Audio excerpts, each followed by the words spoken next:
अस्सलामुअलैकुम नाजरीन, आप देख रहे हैं सूबाई रंग न्यूज़ और इंटरटेनमेंट चैनल और मैं हूं मोमना शहबाज। सबसे पहले नज़र डालते हैं आज की अहम खबरों पर। सीपीओ रावलपिंडी सैयद खालिद हमदानी ने पुलिस लाइन्स हेडक्वार्टर्स में इजलास का इनेकाद किया। इजलास में SSP operations, SSP investigation, CTO, SPCIA, divisional SPs, STPOs और दीगर सीनियर अफसरान ने शिरकत की। सीपीओ रावलपिंडी ने अमन अमान की सूरत हाल और इस हवाले से किए गए सिक्योरिटी इकदाम का जायजा लिया। अफसरान को हिदायत भी दी। पंजाब भर में दफ़ा 144 नाफिज अल अमल है। किसी भी मुकाम पर गैर कानूनी इज्तिमा की इजाज़त नहीं। सीपीओ सैयद खालिद हमदानी का कहना था कि तमाम सीनियर अफसरान फील्ड में खुद मौजूद रहकर खुद तमाम सिक्योरिटी ड्यूटीज़ की सुपरविजन करेंगे।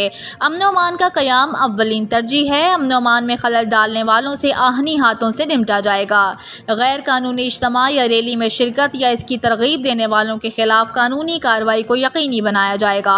शहरियों के जानो माल का तहफ़्फ़ुज़ अव्वलीन तरजीह है। फुल प्रूफ सिक्योरिटी को यकीनी बनाने के लिए रावलपिंडी पुलिस तमाम वसाइल बुरेकार ला रही है।